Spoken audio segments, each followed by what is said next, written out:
புத்தாண்டு கொண்டாட்டங்கள் இன்றே களைகட்ட தொடங்கியுள்ள நிலையில் தமிழகம் முழுவதும் பாதுகாப்பாக புத்தாண்டை கொண்டாடுவதற்கான நடவடிக்கைகள் மேற்கொள்ளப்பட்டு வருகின்றன. சென்னையில் 15,000 போலீசார் பாதுகாப்பு பணியில் ஈடுபடுத்தப்பட்டுள்ளனர். 2018ஆம் ஆண்டு நிறைவடைந்து 2019ஆம் ஆண்டு இன்று நள்ளிரவில் பிறக்கிறது. புத்தாண்டு என்றாலே இளைஞர்களின் உற்சாக கொண்டாட்டங்கள்தான் நினைவுக்கு வரும். தமிழகம் முழுவதும் நகரங்களின் முக்கிய இடங்களில் மக்கள் திரளாக கூடி நின்று புத்தாண்டை வரவேற்க தயாராகி வருகின்றனர். சிலர் ஆபத்தை அறியாமல் போதையில் வாகனங்களில் கட்டுக்கடங்காமல் பயணிப்பதால் மகிழ்ச்சியுடன் கொண்டாட வேண்டிய ஆண்டின் முதல் நாள் இன்னல் மிகுந்ததாக மாறிவிடுகிறது. இதனால் விரிவான முன்னெச்சரிக்கை நடவடிக்கைகளை போலீசார் மேற்கொண்டு வருகின்றனர். சென்னையை பொறுத்தவரையிலும் நகர் முழுவதும் இரவில் 2 ஷிப்டுகளாக 15,000 போலீசார் பாதுகாப்பு பணியில் ஈடுபடுத்தப்பட உள்ளனர்.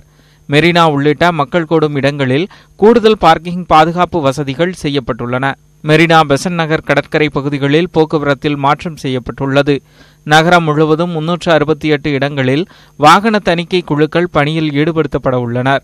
கோவில்கள், தேவாலயங்கள் உள்ளிட்ட வழிபாட்டு தலங்களிலும் பாதுகாப்பு அதிகரிக்கப்பட்டுள்ளது. நகர் முழுவதும் பல்வேறு பகுதிகளில் விபத்துகளை தவிர்ப்பதற்காக மேம்பாலங்கள் மூடப்பட உள்ளன. புத்தாண்டு கொண்டாட்டத்தின் போது பெண்களுக்கு எதிரான குற்றங்களை தடுப்பதற்காக தனி குழுக்கள் அமைக்கப்பட்டுள்ளன. நட்சத்திர விடுதிகளில் நடைபெறும் புத்தாண்டு கொண்டாட்டங்களுக்கும் கட்டுப்பாடுகள் விதிக்கப்பட்டுள்ளன. நள்ளிரவு 1 மணிக்கு மேல் எவ்வித கொண்டாட்டங்களையும் அனுமதிக்கக்கூடாது. விடுதிகளில் நடனமாடுவதற்கான மேடை அமைக்க போலீசாரின் அனுமதி பெறுவதோடு நீச்சல் குளங்களையும் மூடி பாதுகாப்பாக வைக்கவும் அறிவுறுத்தப்பட்டுள்ளனர். புத்தாண்டு கொண்டாட்டத்தின் போது மது குடித்துவிட்டு வாகனம் ஓட்டுபவர்களின் ஓட்டுநர் உரிமம் ரத்து செய்யப்படும் என எச்சரிக்கப்பட்டுள்ளது. அது மட்டுமின்றி குற்ற ஆவண காப்பகத்தில் குற்றம் செய்தவரின் தகவல்கள் சேகரிக்கப்படும் என்பதால் வெளிநாடு செல்வதற்கான தடையில்லா சான்றிதழ் பெறுவதிலும் சிரமம் ஏற்படும் என்று போலீசார் எச்சரித்துள்ளனர். விபத்துகளால் உயிரிழப்புகள் நேராதிருக்கும் வகையில் இழப்பில்லா புத்தாண்டு என்ற இலக்குடன் செயல்படப் போவதாக சென்னை மாநகர காவல்துறை தெரிவித்துள்ளது.